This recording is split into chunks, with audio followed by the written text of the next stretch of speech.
皆さんこんにちは、えのけんです。今回はですね、また僕がね大好きな旅行先の一つでもある韓国に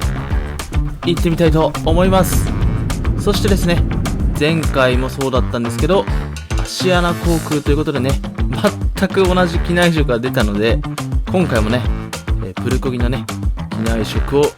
いただいてね、ソウルへ向かいたいと思います。今回からはねこ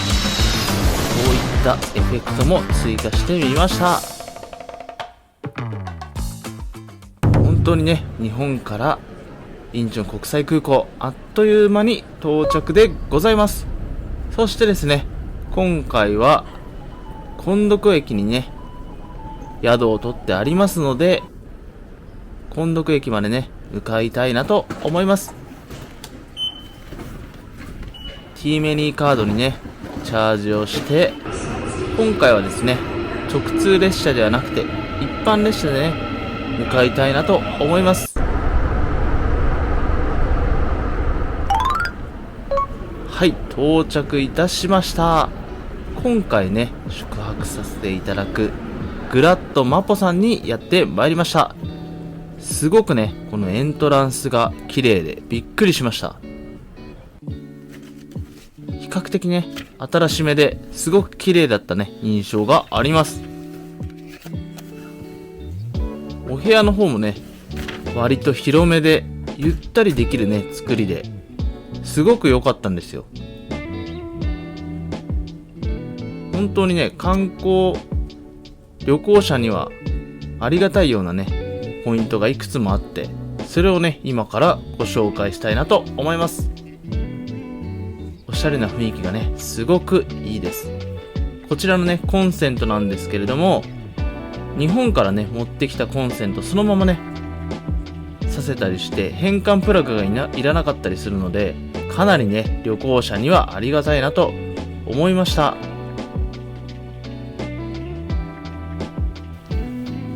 冷蔵庫はねこんな感じでございます。お部屋からの景色はこんな感じ。はい、早速ですね行きたいお店は決めてあったので、もうねすっかり夜ということで向かいたいなと思います。この時はね12月だったのでイルミネーションがあったりね、街の雰囲気もクリスマス間近だなという感じがいたしました。もっとね寒いかなと思ってたんですけど、12月はねそこまでまだ冷えてなかった印象です。とぼとぼねお店に向かうと到着いたしました。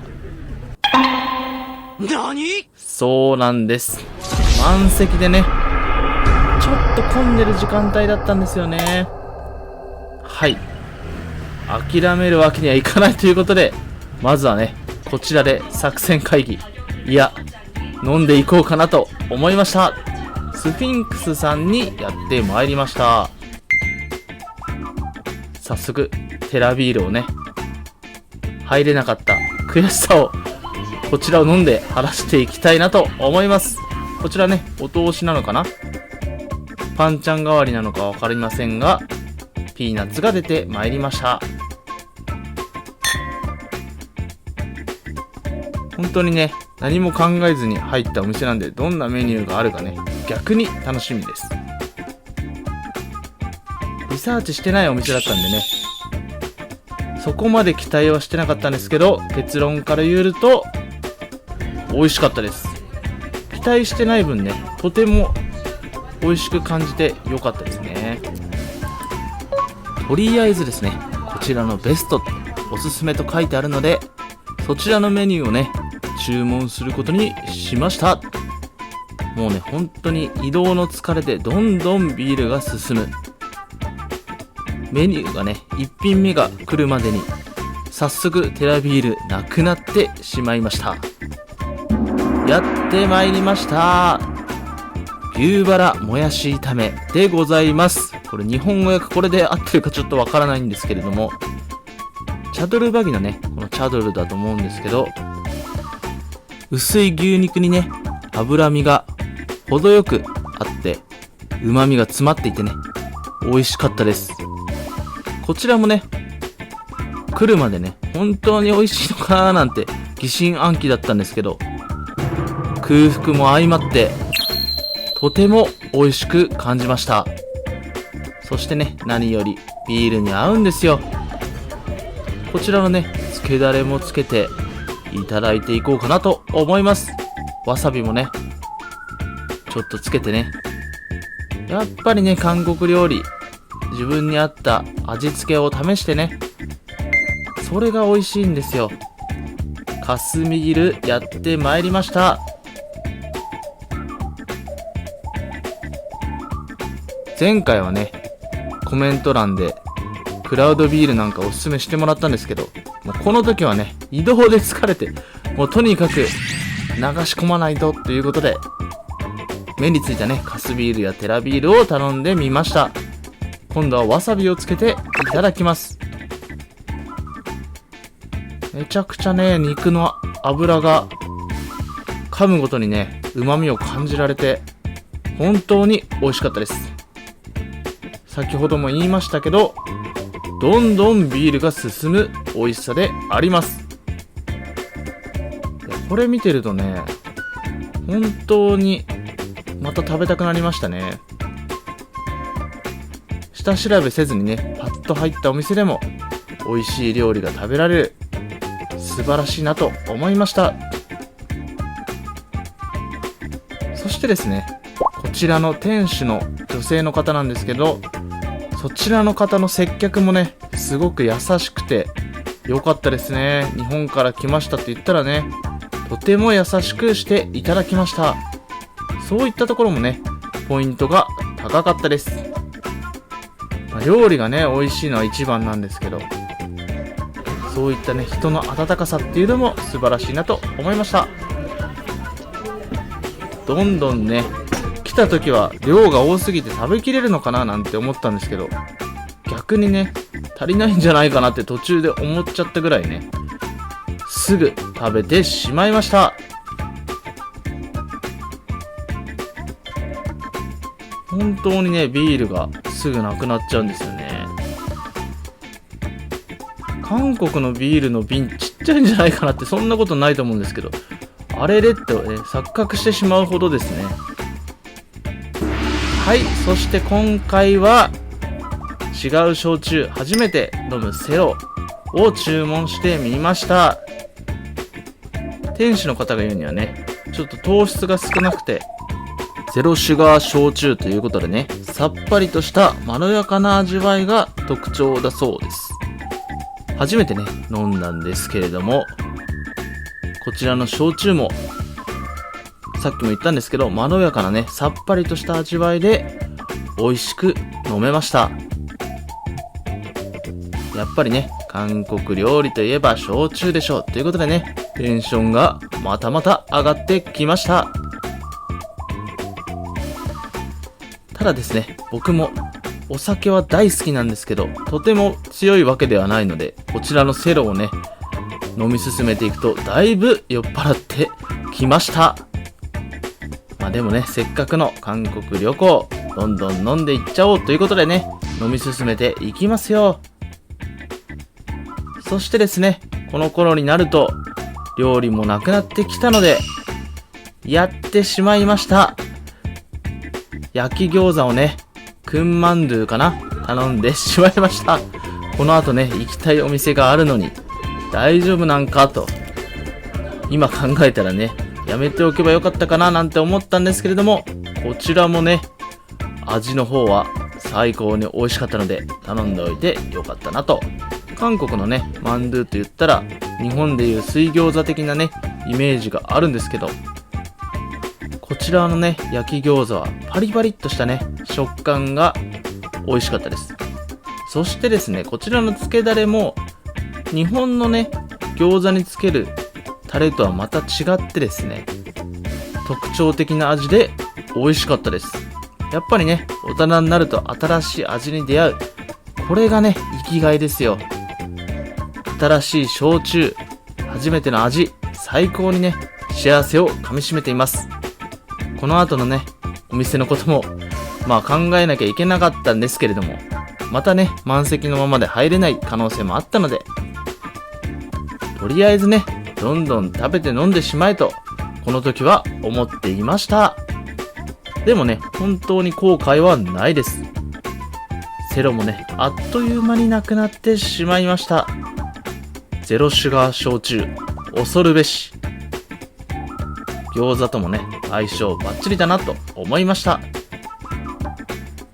そんなこんなでね、本当に美味しくいただけました。そしてやってまいりました。撫でるほど可愛いチ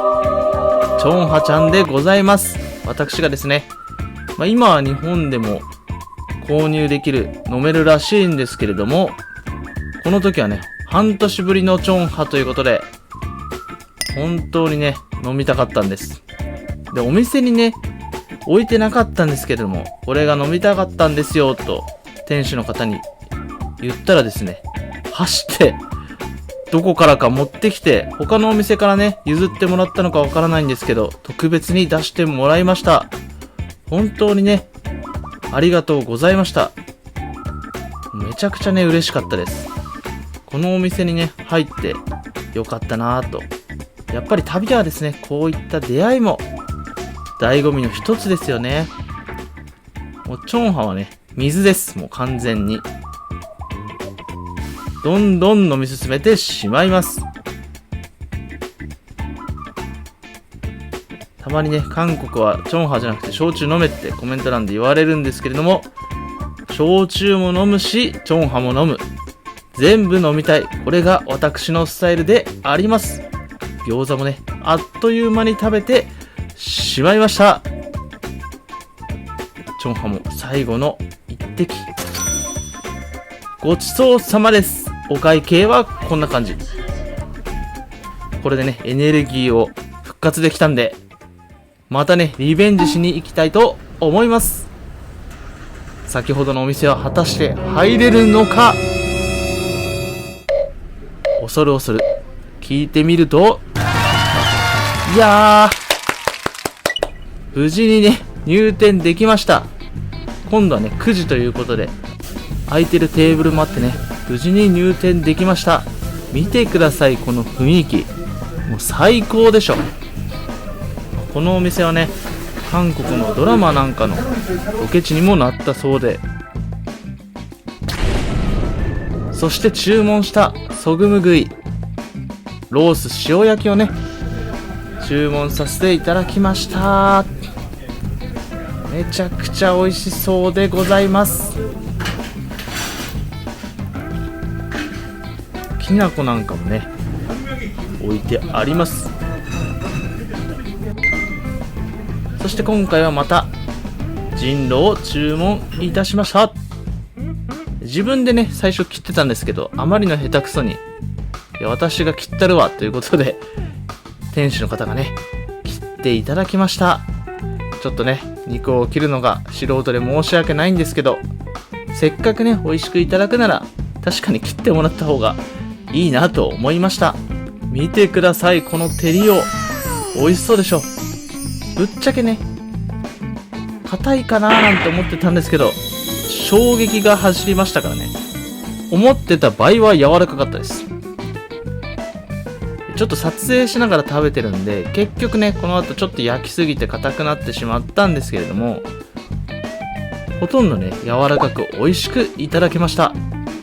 こちらのね、キムチなんかと一緒に食べてみますよ。サムジャンもね、乗せて食べてみます。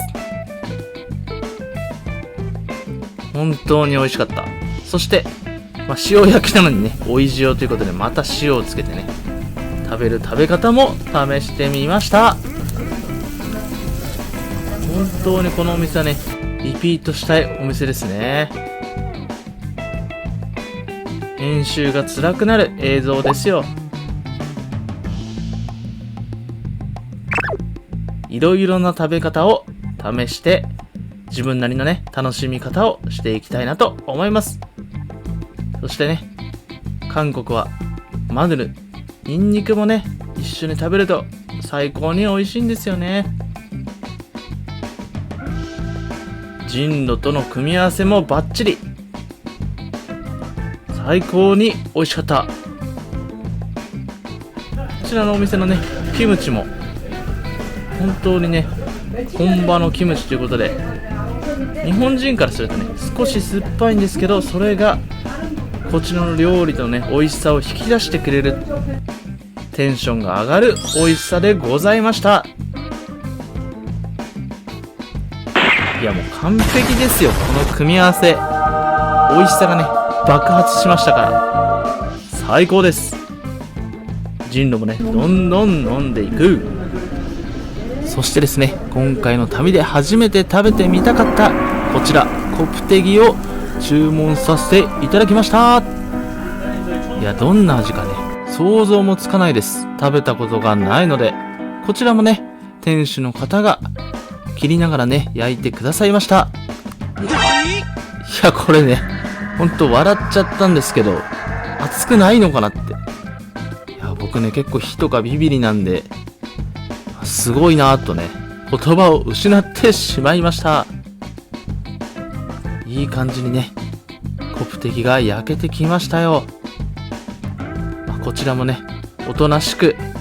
切ってもらおうかなと思いました。せっかくね切ってもらうんでプロにお任せしようかなと思いました。いやー本当にね待ち遠しい、早く食べたい。編集もそうなんですけど、撮影してる時もね結構これ辛いんですよ。美味しそうだなと、なぜかねカメラを通してみるとより美味しそうに見えます。そしてやってまいりました、チョンハちゃんをねまた注文してしまいました。そしてですねもう食べていいよということだったので、こちらきな粉につけてねいただきます。初コプテギいかに、これは新しい新世界だということで、食感がね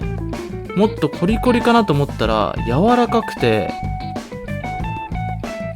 本当に美味しいんですけど、グミみたいな柔らかさもあって不思議なね感覚になりました。不思議なことにね食べ進めていくと、何枚か食べてるうちにどんどんコプテギがね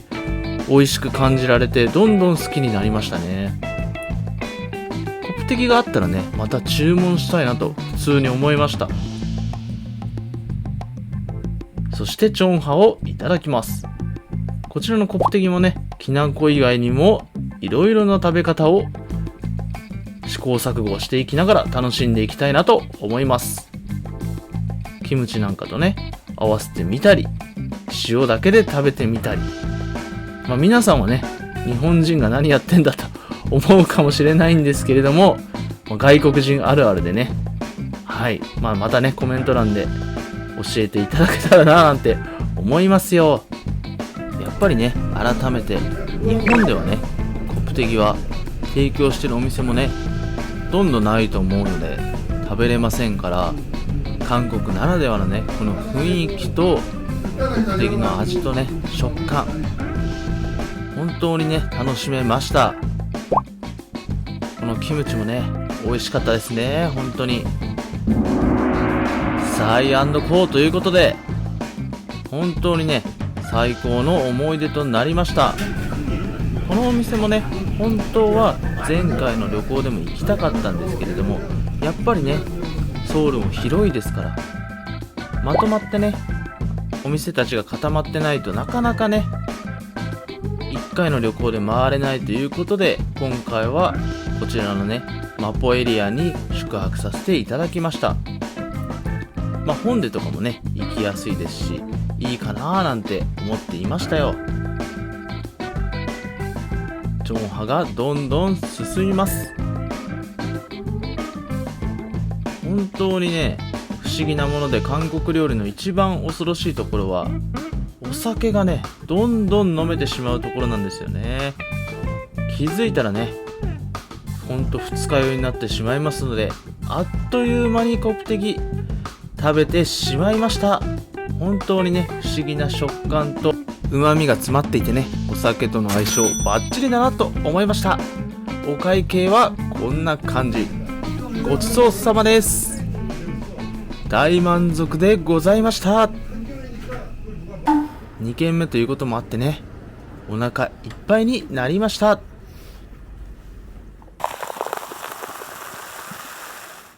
ということでですね、ホテルから歩いて15分ぐらいの少しね、距離があったので、食後のね、運動も兼ねてゆっくり歩いて帰ることにしました。ところがですね、美味しそうなお店があったので、こちらに入店することにしました。チョンハクドンプチュムゲさんですね。トイレにもね、少し行きたかったので、ちょうど良かったかなと思いました。そしておすすめされたこちらのマッコリを注文。店内はね、もう閉店間近だったので、空いていました。こちらのマッコリを注文しました。もちろんね、ジビョンマッコリ初めてなので楽しみです。正直またね、あるあるなんですけれども、この時はもうね、お酒が入りすぎていて、味の記憶がね、ほとんどないんですけれども、美味しくね、いただけたのは覚えています。かなりね、この時はお腹いっぱいだったんですけれども、ついついね、飲みすぎて食べすぎてしまう不思議なね、魅力が韓国料理にはありますね。そしてこちらもおすすめしてもらったヘムルパジョン海鮮チヂミですね。多分ね、海鮮チヂミだと思うんですけど、かなりね、記憶が曖昧です。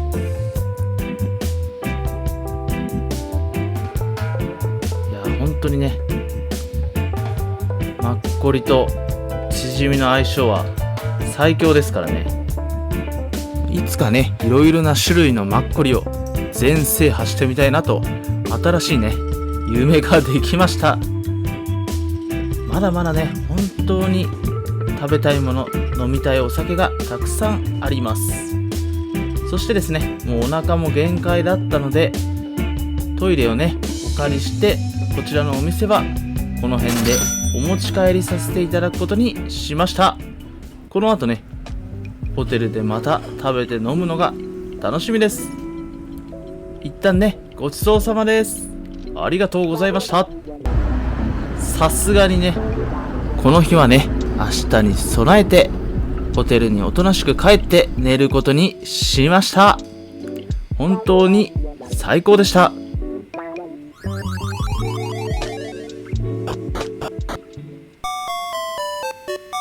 そうなんですよね。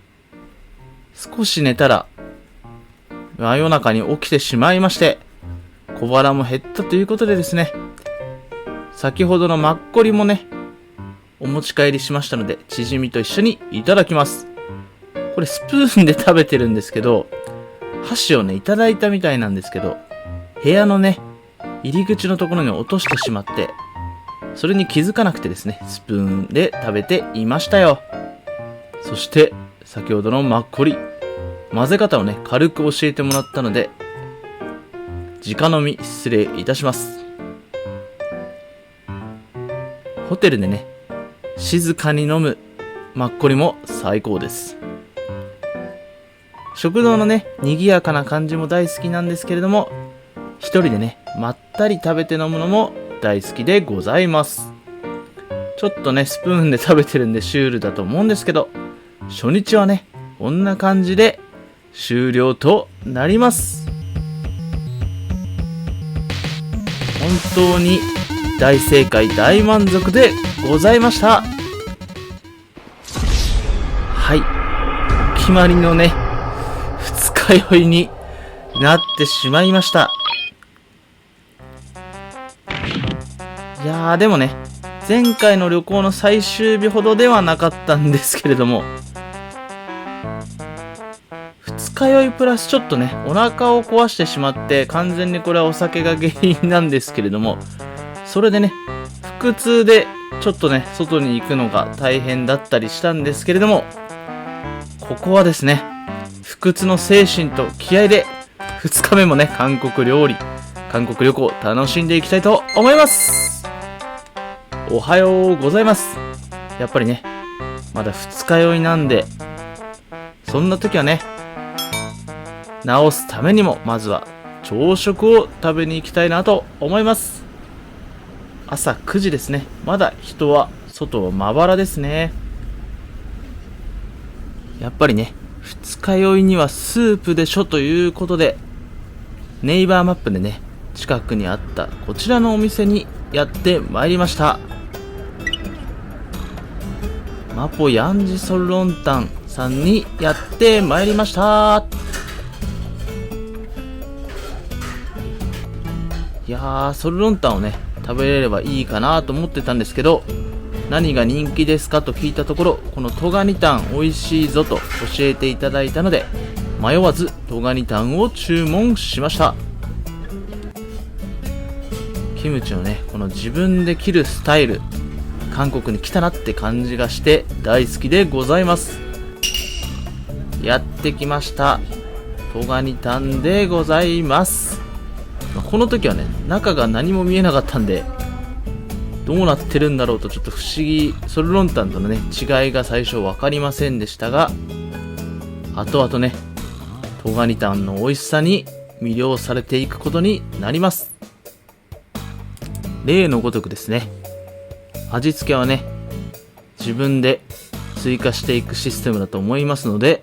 テーブルにあったね、まずはこちら、塩を追加していきたいと思います。パラパラパラっとね、まあこんなもんでしょうと。入れすぎるとね、ちょっと冷めてきた時にしょっぱくなりすぎちゃうんで、ちょっと慎重にね、まずは胡椒も追加してみました。温かくてね、旨味の染み込んだスープが二日酔いの体に染みますよ。そしてメインのトガニが姿を現しました。こちらですね、後から調べたんですけれども、このプリップリのね、お肉にコラーゲンだったり栄養がね、たっぷり詰まっているそうで、いや、これをね、食べたら速攻二日酔い治るんじゃないかななんて、この時はね、考えていましたね。そしてですね、このつけ汁、タレがね、めちゃくちゃ美味しいんですよ。からしもね、つけたりなんかして、トガニタンね、初めて食べたんですけれども、大好きになりました。まあちょっとね、2万ウォンということで、ソルロンタンより高級ではあるんですけれども、まあせっかくのね、旅行なんで、まあこれぐらいいいでしょうということで、楽しんでいきたいなと思います。まあね、いろいろなこれも食べ方を試して、まあご飯をね、中に入れる人多分韓国の方多いと思うんですけど、僕もですね、この時二日酔いでちょっとね、どれぐらい食べれるかわからなかったので、ひよっているんですけれども、少しずつ食べ進めていきます。でこの時ね、気づいたんですけど、ネギをね、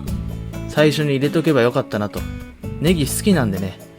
いやー、忘れてしまっていました。まあどうしてもね、撮影と早く食べたい、この2つの気持ちばっかりでね、ついつい忘れてしまいました。そしてですね、一応この卓上にあった多分ね、辛みを追加するやつなんですけれども、こちらもね、試しに入れてみました。まあでもね、あんまり刺激をしない方が二日酔いなんで、あとね、お腹もちょっとね、この時壊しているので、本当にね、トガニタン美味しかったですね。このトガニ、いくらでも食べれるなと。ご飯と食べてもいいし、直接食べても本当に美味しかったです。あっという間にね、ペロリでございました。二日酔い、ちょっとは治ったかな？こんな感じでごちそうさまです。いやー、フラッとね、入ったお店だったんですけど、やっぱりネイバーマップはね、信用できますね。一旦ね、ホテルに戻りました。そしてですね、少し休んで、せっかくの韓国旅行、しっかりね、観光の方もしていきたいと思います。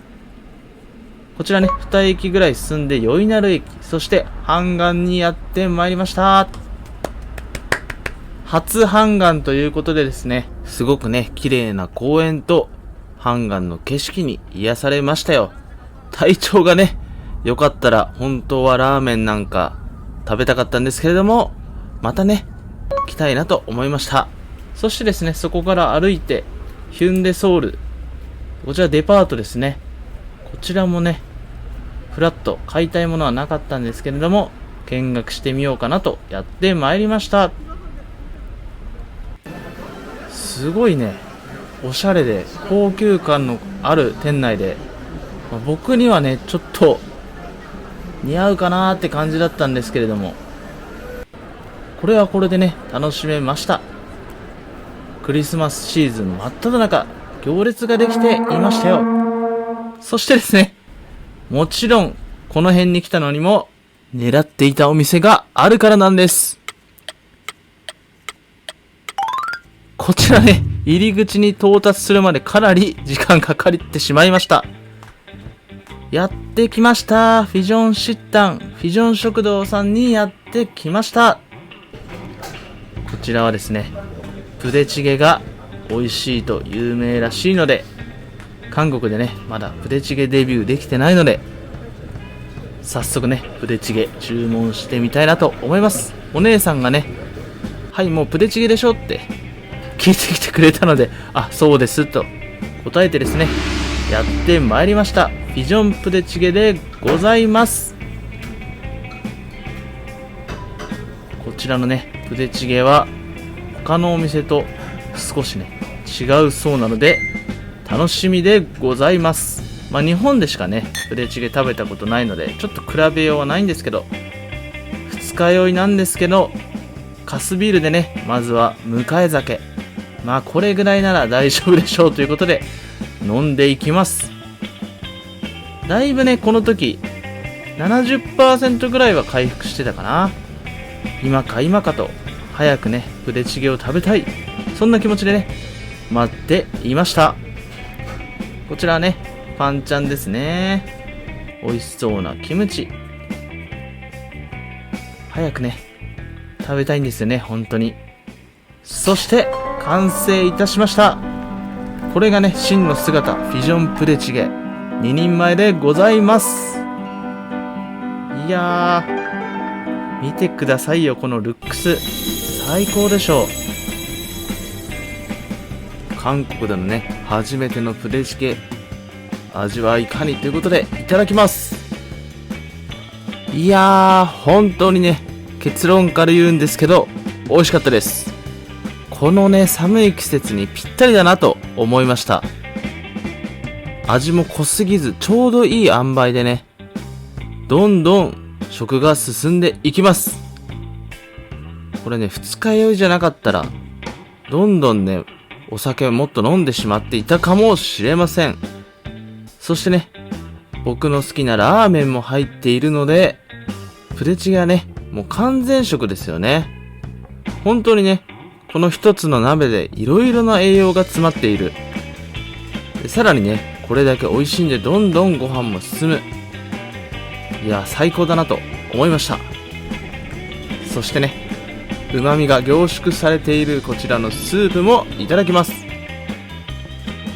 これがね、また二日酔いの体に効くんですよ。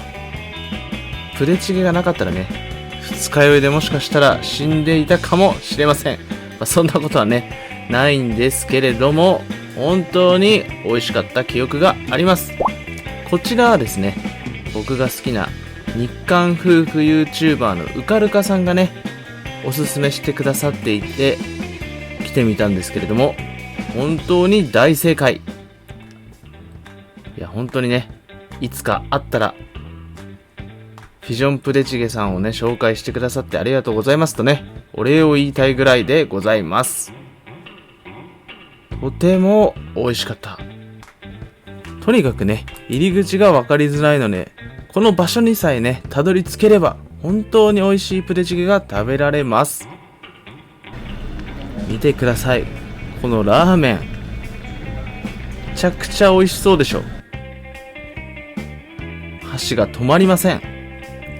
そしてですね、こちらのスタッフさんは日本語をね、完璧に話せる方がいてびっくりしました。普通にね、勉強してニュースなんかもね、わかるそうなんで、少しね、韓国語なんかを軽く教えてもらったりなんかもしました。息子さんもね、東京で働いてるとかで、国は違ってもね、意外とね、世間は狭いなぁと思いましたよ。本当にね、沖縄行くよりもね、ソウル行く方がね、近いですからね。はい。そんな冗談はさておき、どんどんね、プデチゲの方を食べていきますよ。本当にね、コンディションさえ良ければ、もっとね、お酒を飲めたんですけれども、逆にね、プデチゲに集中できたので、これはこれで良かったかもしれません。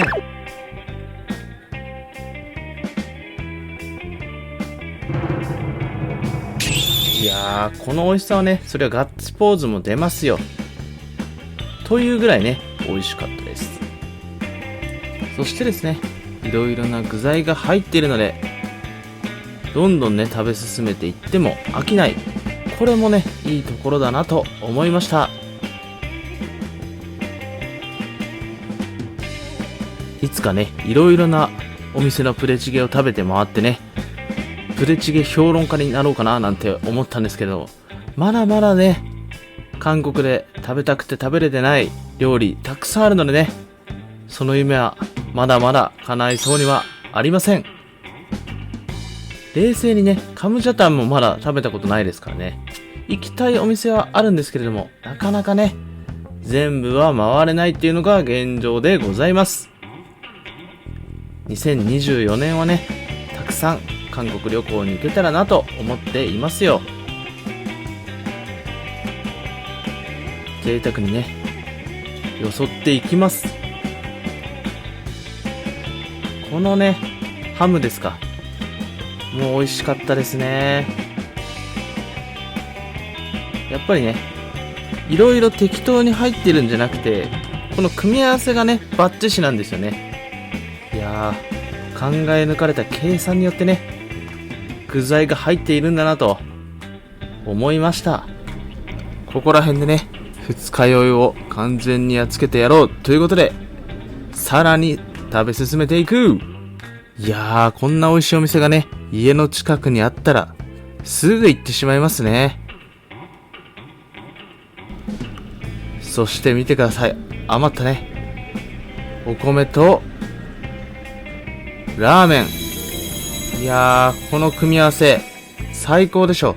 炭水化物×炭水化物、もうこれはね、至高ですよ。最高なんですよね。この食べ方をね、最後に取っておきました。やっぱりね、この組み合わせ間違いないです。好きなお米と好きなラーメ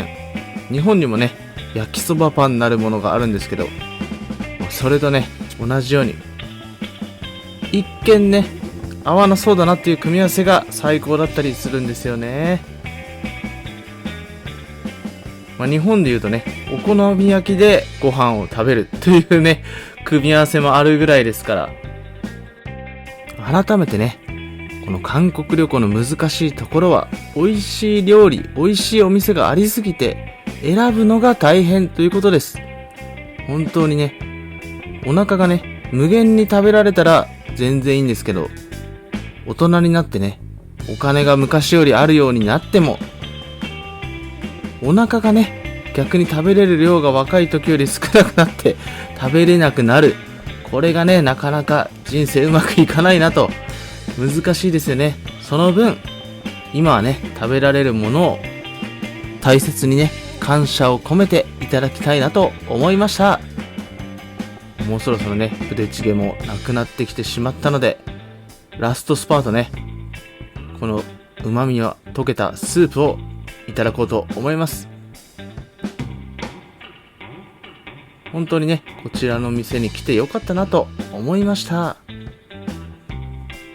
最後までね、美味しくいただけましたよ。そして旨味が染み込んだスープ、そしてお米をね、美味しくいただきます。あっという間にね、なくなってしまいました。ごちそうさまです。お会計はこんな感じになりました。ビジョンシッタンさん、最高でした。またね、いつか来たいなと思いましたよ。そしてですね、まだまだ観光は終わらない。前回ね、行きたかったんですけど、行けれなかったシジャンにね、行きたいと思います。そして、万ウォン駅に到着。そして万ウォンシジャンにね、向かっていきます。いやー、この時もね、やらかしました。夜まで空いてるかなと思ってたんですけどね、ほとんどお店が閉まっていました。ですが、一番ね、食べたかったコチュティギムをね、売っているウイラクさんが営業していたので、こちらでね、コチュティギムを購入しようと思います。そしてですね、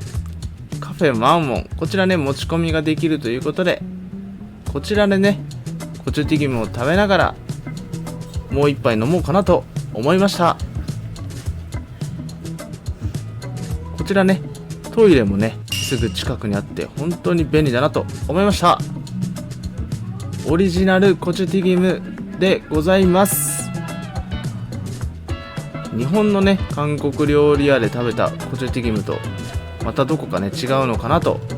楽しみに待っていると、ソンミさんエールビールも注文いたしました。おすすめのね、エールビールだそうなんで、こちらも美味しくいただけますよ。飲み応えがあってね、めちゃくちゃ美味しかったです。早速ね、ティギムの方を切っていただきます。こちらのね、つけ汁をつけていただきますよ。いやね、思ったより重くなくてしつこくないんですよ。そしてね、味もしっかりついていて美味しかったです。日本で食べたね、新大久保で食べたコチュティギムはちょっと油っぽすぎたんですけど、その油のくどい感じがなくて、カラッとしたね、軽い感じで味もしっかりついて、このつけ汁も美味しい。これがね、良かったです。そしてですね、ちょっと遅かったのもあって、こちらのお店もね、たまたま空いていたのでゆっくりできたのも良かったですね。エールビールが体に染みますよ。この日はね、ちょっと焼酎なんかを飲んだら3日酔いになっちゃいそうだったのでね、ちょっとビビってね、エールビールで勘弁してください。それでもね、エールビールとても美味しかったので注文してよかったなと思いました。前回のね、韓国旅行の動画では皆さんにね、クラウドビールなんかをおすすめしてもらったんですけれども、そちらもね、もちろん飲んできましたので、本当にね、いろいろな種類のビールが韓国にもあって、もっとね、いろいろ試してみたいなと思いました。そしてね、このコチュティギムとビールの組み合わせ、間違いないなと思いました。がっつりね、プデチゲみたいに食べるのもいいんですけど、こういったね、軽い食事とビール、おつまみとビールっていうのもね、のんべえにはたまらない組み合わせだなと思いました。こちらのコチュティギム3本、あっという間に食べてしまいました。本当にね、最後の最後まで美味しくいただけました。思ったよりね、こちらのエールビールも量があって大満足でございました。こうやってね、市場での食べ歩きもっとしたかったんですけれども、かろうじてね、こちらのコチュティギムは買えたので良かったです。また機会があればね、マンウォンシジャンに来たいなと思いました。ごちそうさまです。こちらはね、かなりリーズナブルにコスパよく楽しませていただけました。お腹もいっぱいでね、二日酔いだったので、この日はね、おとなしくホテルに帰ることにしました。そしてですね、ホテルに戻って恒例のホテル飲みをね、したいなと思います。はい、ということでですね、今日買ったのはこちら、クラウドオリジナルビールでございます。こちらのねビールも初めて飲むということで、味をね噛み締めていきたいなと思います。そしてまずはね、おつまみはこちらハニーバターチップスを購入いたしました。無難にねこれを買っとけば間違いないであろうというね、もう少しね冒険してもよかったんですけれども、今回はねこちらを購入しました。そんな感じでね飲み進めていく。この頃にはねだいぶ二日酔いも治って食欲も戻ってきたので、どんどんね飲んで食べていきたいなと思います。もう少しね早く復活してくれたらよかったんですけれども、そして恒例の韓国のコンビニではいつもねこちらの練り物の串、おでん串かなを購入しました。ピリ辛でねビールと相性はすごくいいなと思いました。本当にね期待通りの、期待以上ってことはないんですけど、裏切りようがない味でね美味しかったです。そしてこちら日本のねセブンイレブンのサンドイッチとちょっと比べてみようかなということで、こちら購入しました。日本のねサンドイッチは表面だけ多く入ってるように見えて、中身がスカスカなことがあるんですけれども、こちらはね中身もたくさん入っていて美味しかったです。そしていつものチョンハ、直飲み失礼いたします。やっぱりねグラスがないんで直接飲むスタイルになってしまいます。こんな感じでね2日目もすごく楽しめた韓国旅行でございました。明日からのね3日目も全力で楽しみたいなと思います。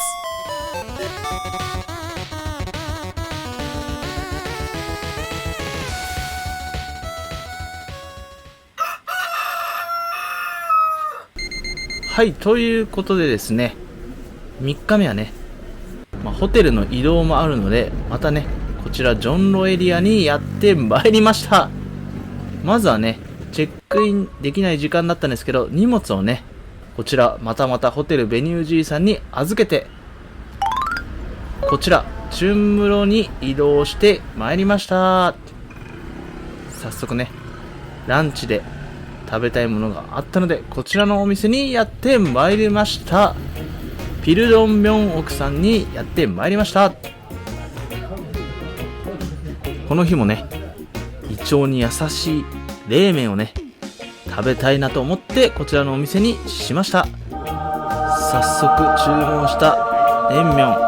冷麺が到着しました。本当にね急に冷麺が食べたくなる、皆さんもねこの気持ちわかると思うんですけど、この日はねそんな気分だったんですよね。ビビン燃麺かかなり迷ったんですけど、こちらの普通のねムル燃麺を注文しました。韓国の方にねまた普通の韓国の冷麺とこちらのね平壌冷麺ですかは少し違うんだということをね教えてもらったんですけど、そんなことはね当時の自分はつゆ知らずだったんですけれども、こちらもね優しい味で、素材そのもののね味わいでとてもね優しい味で美味しかったです。お肉もねなかなかボリュームがあって、そしてねこのスープがすごくね美味しいんですよ。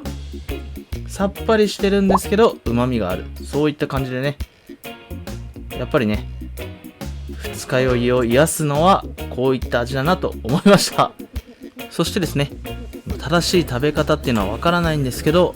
調味料をね置いてあったのを一通り試そうと思ってからしを投入。そしてねこちらの大きいお肉と麺を一緒にいただきます。またね肉と麺を一緒に食べると違った味わいでね飽きずに食べ進むことができました。そしてねこの美味しいスープを飲みつつ二日酔いの体をね癒していきたいなと思います。昨日がね大変すぎたんで、かなりねこの日は順調に食べ進めることができました。本当にね、優しい味だったので、あっという間にペロリでございました。ごちそうさまです。お値段はこんな感じ。ボリュームがね、結構あったので、お得に感じました。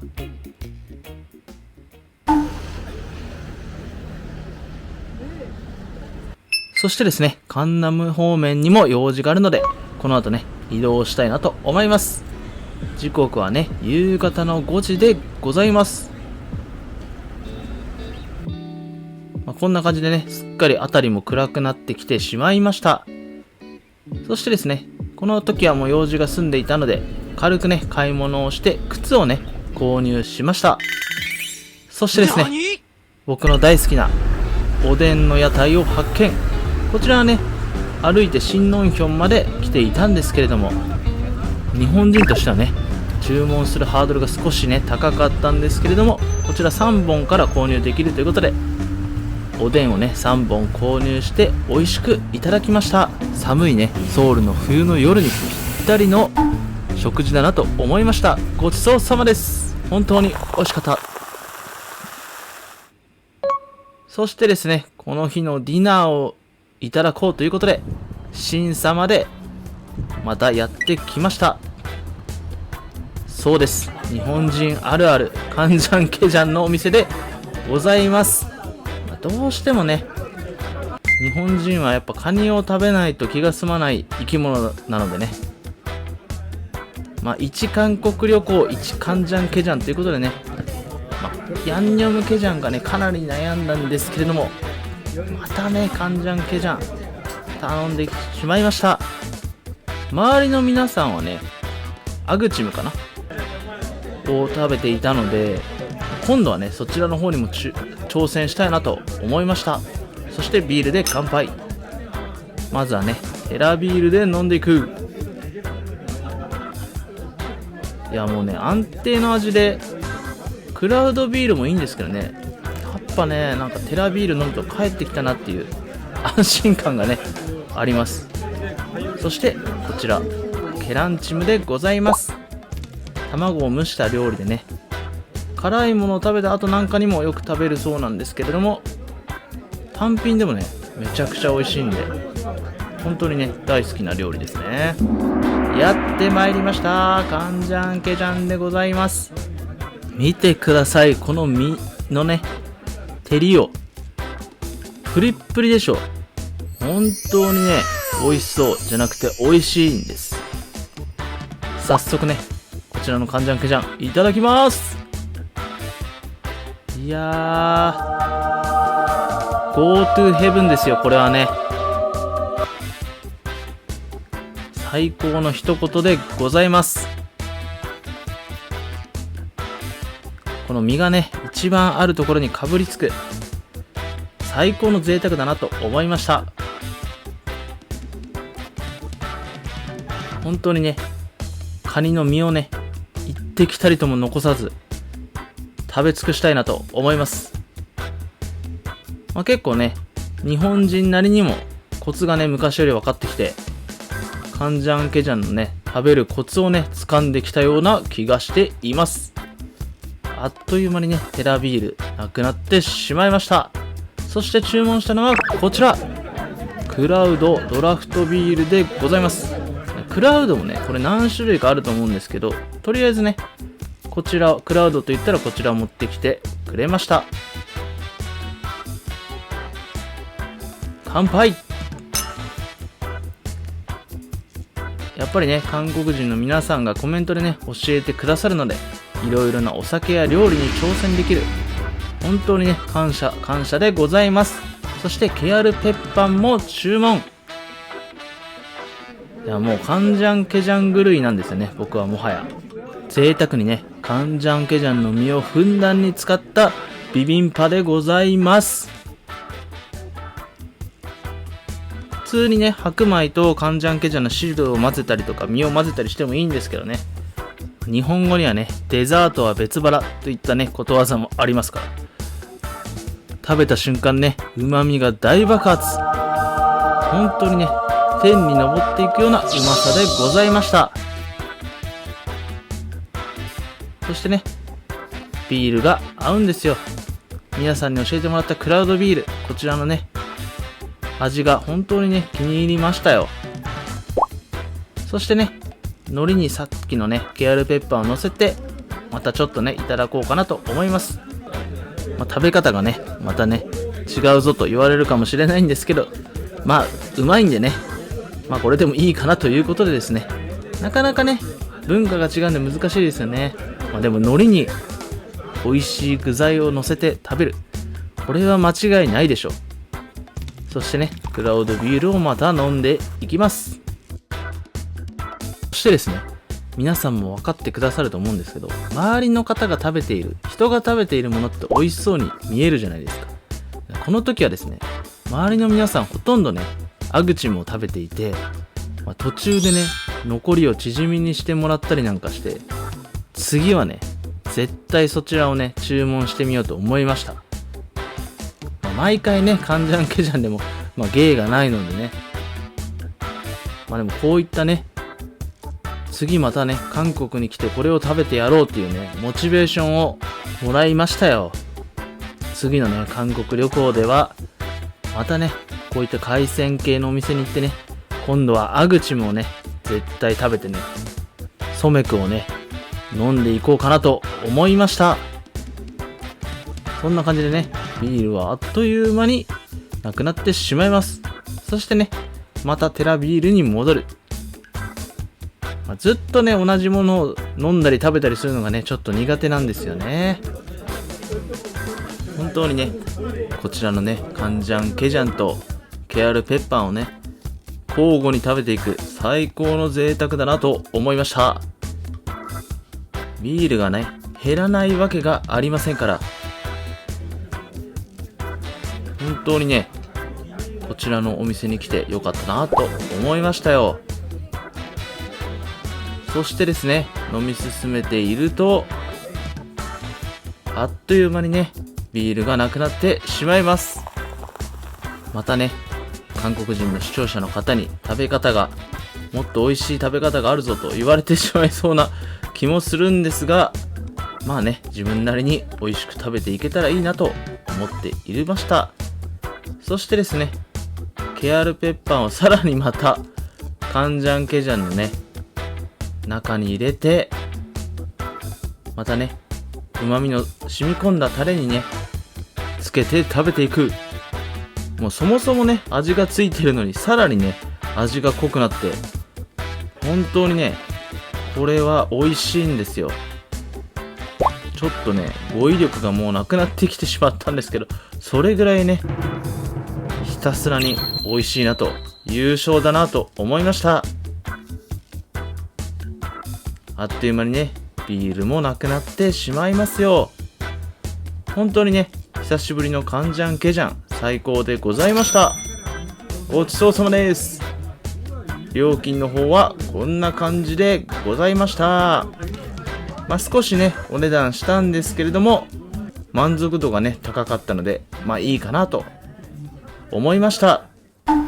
大満足でございました。ごちそうさまです。ということでですね、もうこの日はちょっと疲れも溜まって、一旦ね、ホテルに戻って今更なんですけど、チェックインをしてですね、もうあとはね、ホテルで休みながら、少し飲もうかなと思って、こちらね、またね、違ったクラウドビールを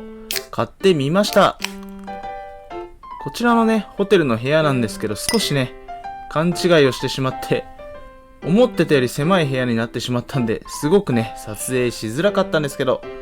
こんな感じでね、この日は、早くね、明日に備えて寝ようと思いました。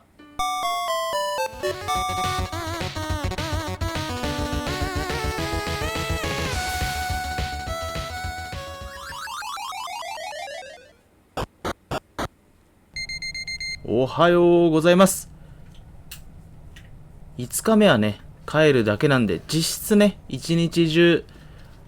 観光できるのはこの日が最後ということで、早速ね、ランチの方に向かいたいなと思います。こちらね、一駅移動して、ジョンガク駅にね、やってまいりました。そして、これも日本人に大人気の料理なんですけど、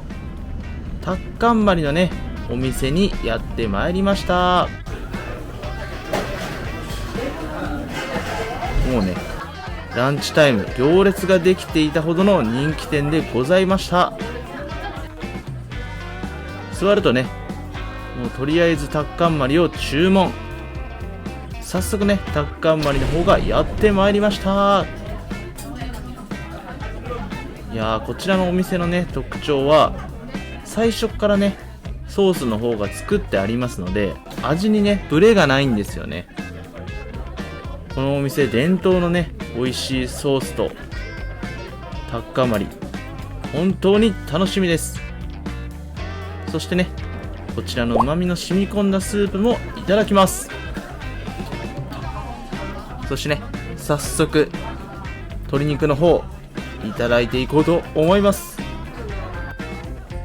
タッカンマリでね、他のお店は自分でね、ソースを作らなければいけないと思うんですけど、こちらは最初からできているので、あとはつけるだけでございます。そしてですね、このソースがまあ美味しいんですよ。これはね、間違いない美味しさでしたね。やっぱりね、自分で作るのが苦手っていう人はね、このお店のソースが最初からできてるっていうことで、かなりね、おすすめできるなぁと思いました。チキンがね、丸ごと入っているので、鶏肉といってもね、いろいろな部位があるじゃないですか。そのね、部位の違いなんかを楽しみながらね、美味しくいただけました。そしてキムチなんかと一緒にもいただきますよ。たっぷりね、ソースをつけていただきます。これがね、まあ最高なんですよ。トッポッキもね、入っていますので、こちらもね、ソースに絡めていただきます。あとはね、じゃがいもなんかも入っていましたね。鶏肉がね、本当に一つ一つが大きいので、こんなにね、贅沢なことはないなということで、一口一口ね、思いっきりかぶりついていける。これもね、いいところだなと思いました。どんどんね、煮込んでいくと、さらにね、スープやね、具材の旨味が凝縮されて、どんどんね、美味しくなっていくような感じがしましたよ。もうこの時はね、がっつりね、見てください、このボリューム。思いっきりね、少し下品かもしれないんですけど、思いっきりかぶりついていく。そしてやってきました、I love チョンハということで、やっぱりね、こんなに美味しいね、タッカンマリがあるのに、お酒を飲まないわけにはいかないということで、チョンハを注文しました。食べて飲んで、食べて飲んで、このね、無限ループですよ。こんなにね、幸せなことってなかなかないなと、本当にね、感謝の気持ちを込めていただきます。そして、ぐっさりということで、ちょっとね、噛んじゃったんですけど、麺をね、追加して、カルグクスみたいなね、うどんみたいな麺なんですけど、こちらを追加でね、いただきました。こちらにもね、ソースの方を絡めていただきますよ。やっぱりね、本当に美味しいソースなんで、これとね、麺を絡めて、もうこれだけでね、最高でございます。やっぱりね、炭水化物の方も取りたい方なんかね、いると思うんで、そういった方はね、ぜひ、このグクッサリね、追加してみてはいいんじゃないでしょうか。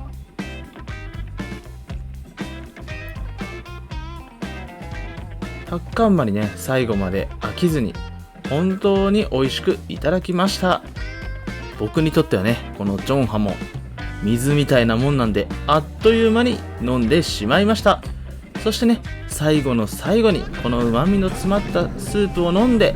チョンハをいただきました。ごちそうさまでした。料金の方はね、こんな感じでございました。ランチタイムね、すごく賑わっていて、さすが人気店だなと思いましたよ。またね、行きたいなと思いました。そしてですね、こちらアックジョンロデオにやってまいりました。韓国のね、流行の最先端の街なのかな。来たことがなかったので、行ってね、チュロスをいただきました。そしてですね、カロスキルに買い物に行ったんですけどね、欲しいものが見つからず、こちらはね、残念ということで、そして僕がね、食べたかったこちらクロッフルがね、有名なお店にやってまいりました。意外とね、甘いものも食べたりするんですよね。こんな感じのね、ショーケースでめちゃくちゃ美味しそうじゃないですか。そしてコーヒーを注文。こちらプレインワッフルでございます。何かかけますかとか多分聞かれたんですけど、僕が焦って注文したせいで、あ、オッケーオッケーみたいな感じで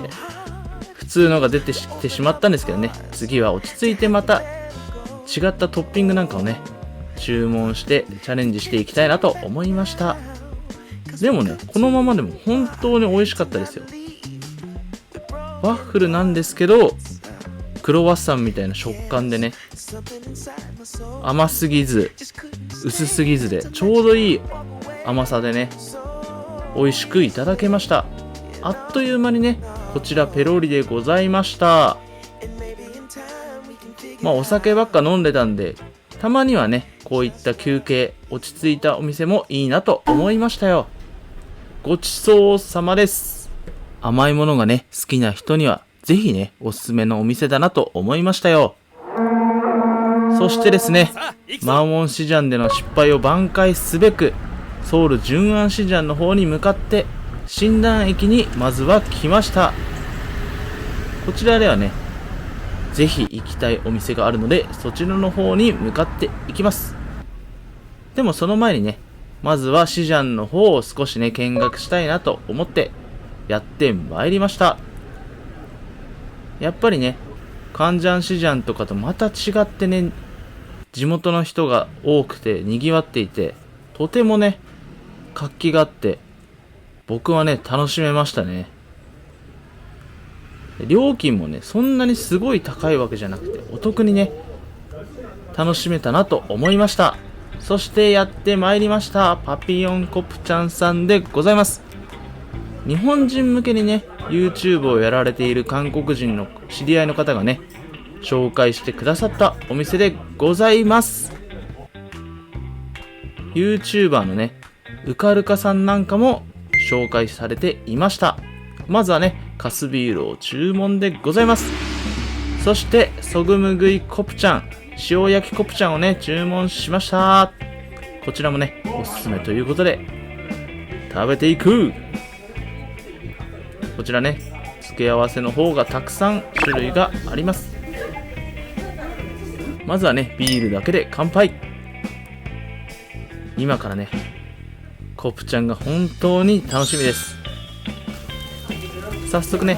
コプチャンの方いただきますよ。塩の味ついてると思うんですけどね、塩をちょっと追加して、何せね、しょっぱい味が大好きなのでいただきます。思ってたよりね、こちら柔らかくて本当に美味しかった。そしてヤジェコプチャンもやってまいりました。その名の通りね、野菜と一緒に食べるコプチャンなんですけど、春雨も入っていてね、そちらとね、一緒に食べると本当に美味しかったです。野菜コプチャンがおすすめって聞いてどうなんだろうと思ったんですけど、正直この旅で1位2位を争う美味しさでございました。そしてね、店主の方、多分ご夫婦なんですけど、そのね、人柄も良くて、お店の雰囲気もね、地元の方で賑わっていて、とてもね、楽しかったです。やっぱりね、お店の雰囲気が悪いとね、料理が美味しく感じられなかったりするんですけど、最高ですよ。本当にね、感動しました。もちろんね、日本でもホルモン食べるんですけど、またね、違った美味しさなんですよね。そしてとうとうソメクに挑戦するということで、店主の方に作り方を教えてもらいました。こういった時にね、本当にパパゴには救われましたね。本当にパパゴ神でございました。ビールを入れてかき混ぜていきますよ。乾杯。いや、初めてのソメクね。焼酎とビール、すごくきつい感じになるのかなと思ったら、やっぱりね、マイルドになって飲みやすくて、これもね、ありだなと思いましたね。ただね、気づいたら死んじゃうような気がして、お酒がどんどん進むんで、これはね、気をつけなければならないなと思いました。そしてですね、ちょっと火加減をミスりまして、ヤジコプちゃんがね、ちょっとね、撮影で手間取ってるうちに少しだけ焦げてしまったんですけれども、それでもね、本当に美味しくいただけました。ソメ君はね、どんどん飲めてしまうんですよ。なんでもっとね、早くソメ君に挑戦しなかったのかなと後悔したぐらい美味しかったです。さすがね、韓国人の方たちが好きなね、飲み方だなと思いました。その理由がね、なんとなくですけど分かり始めてきましたよ。やっぱりね、郷に入っては郷に従えというね、ことわざがありますから、一度はね、皆さんにも試してみてほしい飲み方だなと思いました。まあね、お酒が苦手な人なんかもいるでしょうから、そういった方はね、仕方ないと思うんですけど、まあね、韓国料理のこの味の濃さにちょうどね、マッチするなと思いました。それがね、怖いところなんですよ。気づいたらね、すぐ二日酔いになってしまいますから、僕なんかそんなに強くない人は。ただね、お酒を愛する気持ちだけは人一倍強いんで。はい、ということでね、早速2杯目のソメクを作って、またね、ヤジェコプちゃんをいただいていきますよ。ニンニクも好きなんで、明日のね、講習のことは考えずに、どんどんね、食べていきます。本当にね、ソメクが進む美味しさでございました。どんどんね、こちらのコプちゃん、進んでいってしまうんで、気づいたらね、本当になくなってしまったんですよ。この時はね、ちょっとおこげがついた時ぐらいなんですけど、それでもね、逆にそれがアクセントになって美味しかったです。いろいろなね、これはサムジャンかな、まあ、野菜につけるためのサムジャンだと思うんですけど、それでもね、いろいろな食べ方を試していきます。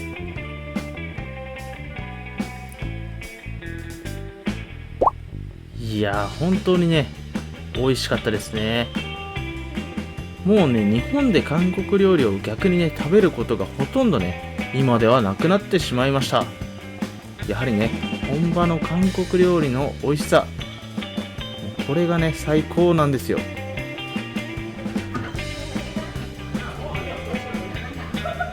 いやね、きゅうりにサムジャン、味噌、これはね、もう鉄板の組み合わせですよね。日本でも皆さん、味噌きゅうって味噌にきゅうり、鉄板ですからね。そしてソメクをまた補充いたします。まあこんな感じかな。まあ下手かもしれないんですけど、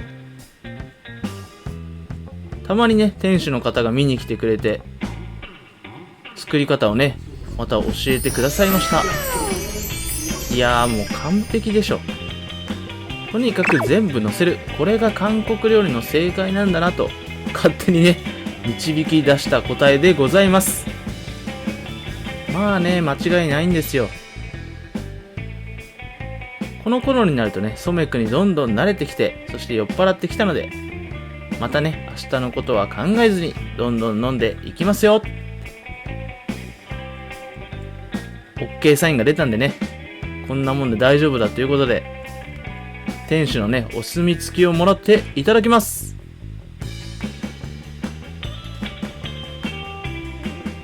いやー、でもね、本当に飲みすぎてしまうと大変なことになるんでね、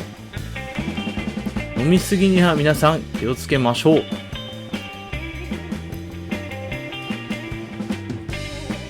いやー、そしてね、このコプちゃん、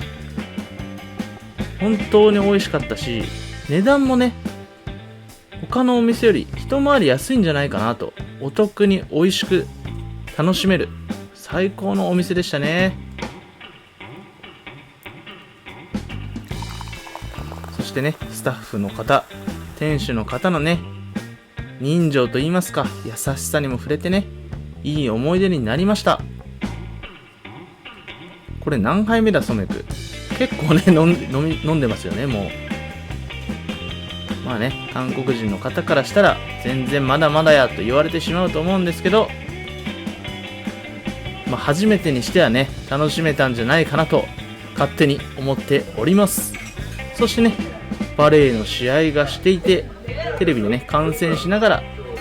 ぼーっとね、飲んでいました。そしてもうそろそろね、締めに行こうかなということで、おでんたんを注文しました。まあね、隣のテーブルの方たちが頼んでいたんで、美味しそうだなと思って、そしてね、おでんもちろん大好きなんで、自分も注文しました。これ500円ってかなり安いですよね。5000ウォンですよね。ついついね、コストパフォーマンスも考えてしまうんですけれども、旅行の時ぐらいね、ハメを外したいんですけれども、それでもね、美味しくて安いのに越したことはないですよね。このお店はね、次にソウル旅行に来た時もまた来たいなと、本当にそう思わせてくれるようなお店でございました。スープでね、癒されて、またそしてソメコを飲む、この無限ループでございます。おでんたんがあればね、一生ソメコを飲んでいられるんじゃないかなと思ってしまうほどでございました。いやー、おでんのね、味が体に染み込んで本当に癒されましたよ。おでんのね、このスープも本当に美味しいんですよね。初めてね、おでんたん食べてみたんですけど、こちらね、注文してよかったなと思いました。スンドゥブチゲもあったんでね、どっちにしようか迷ったんですけれども、スンドゥブもね、大好きなんですけど、こちらにしてね、よかったなと思いました。ソメックの作り方、これ多分、直接ね、入れてもいいと思うんですけど、ついついね、小さいグラスに入れてから入れるシステムにしてしまいましたね。人の数だけ正解がある、勝手にねそう思って楽しんでいました。横でね店主の方が違ったらね教えてくれたりしたんで、多分これで大丈夫なんじゃないかなと思いました。本当にねコプちゃんとおでんたん最高でございました。初めてのソメク、もっとね早く試しておけばよかったなと思いました。ごちそうさまでございます。お得で美味しい、店主の方も優しくて最高のお店だなと思いました。最後にね、こちら日本でいうヤクルトもいただいて、至れり尽くせり、本当にね、ごちそうさまでございました。素敵なお店をね、紹介してもらって、本当にね、良かったです。そしてですね、ジョンロサンガまで帰ってきてですね、やっぱり最後に帰る前にチキンを食べたいと思って初めてね BHC チキンにやってまいりました。こちらね深夜まで営業してるということでやってきましたよ。注文したのはこちら、多分ねプリングルだと思うんですけど、チーズのパウダーがねかかってるようなチキンなのかな。バターの風味もあってね、チーズと相まってなかなかね濃厚なチキンだなと思いました。僕はですねキョチョンチキンは行ったことあるんですけど、こちらの BHC チキンは初めてということでね、韓国のね有名なチキン屋さんたくさんあるのでね、全部回ってみたいななんて思いながら食べていました。この時はねかなりお腹いっぱいだったので、この後ねすぐねお持ち帰りしてホテルでねまた全部いただきました。僕的にはですね本当に美味しかったんですけど、まだねキョチョンチキンが1位ということで、まだね2位までしかないので、他のねお店にも今度挑戦したいなと思いました。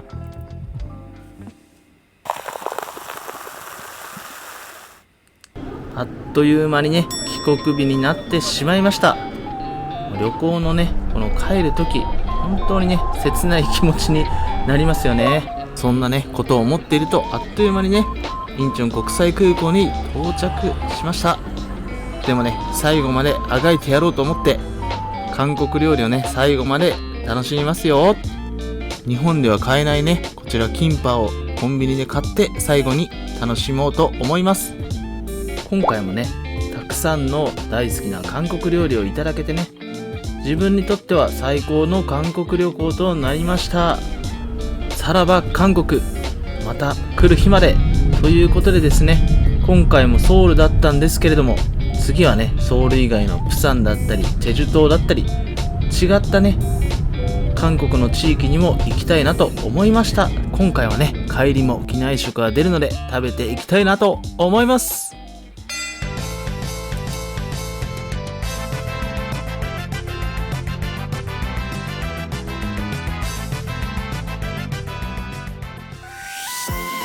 本当に最高の韓国旅行でございました。僕にとってはね、あっという間の4泊5日。